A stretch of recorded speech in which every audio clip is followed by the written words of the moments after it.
देश की ताकत तीनों है महान, जवान, किसान और जनता महान। वक्फ घोटाले पर ईडी की बड़ी कार्रवाई। अहमदाबाद में 9 ठिकानों पर छापे, 7 नामजद आरोपी, करोड़ों की संपत्ति पर अवैध कब्जे का खुलासा। गुजरात में वक्फ संपत्तियों पर बड़ा फर्जीवाड़ा, ईडी की मनी लॉन्ड्रिंग के तहत कार्रवाई तेज।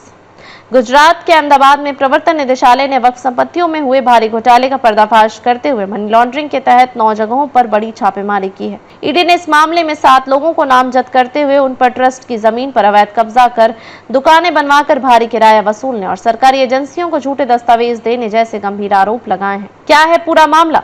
ईडी को मिली गुप्त जानकारी के अनुसार अहमदाबाद के कांच की मस्जिद ट्रस्ट और शाहबाड़ा कसम ट्रस्ट की कीमती वक्फ संपत्तियों पर कुछ लोगों ने फर्जी तरीके से कब्जा कर लिया था। इन जमीनों पर अवैध रूप से दुकानें बनवा दी गई, जिनमें मोटी कमाई की जा रही थी। इन आरोपियों ने न सिर्फ वक्फ बोर्ड बल्कि अहमदाबाद नगर निगम तक को फर्जी हलफनामे देकर गुमराह किया। जांच में सामने आया कि यह संगठित साजिश थी, जिसके तहत सरकारी और धार्मिक संस्थाओं को धोखा देकर करोड़ों रुपए का फायदा उठाया गया।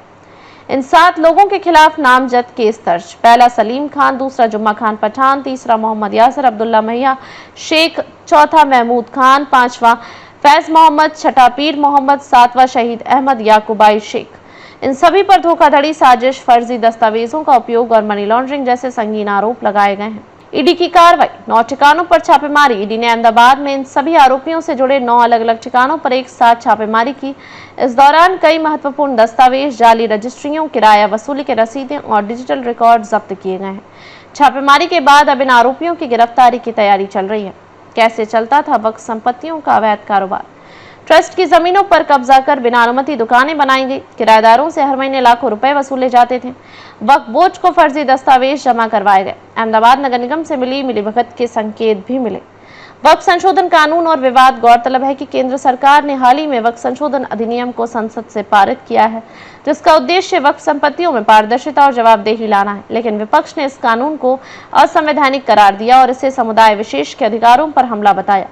ईडी की यह कार्रवाई ऐसे समय पर हुई है जब वक्फ प्रबंधन को लेकर देश भर में सवाल उठ रहे हैं। क्या बोले विशेषज्ञ?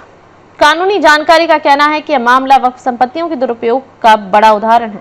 अगर ईडी ने सख्त कार्रवाई नहीं की होती तो यह घोटाला वर्षों तक क्यों ही चलता रहता।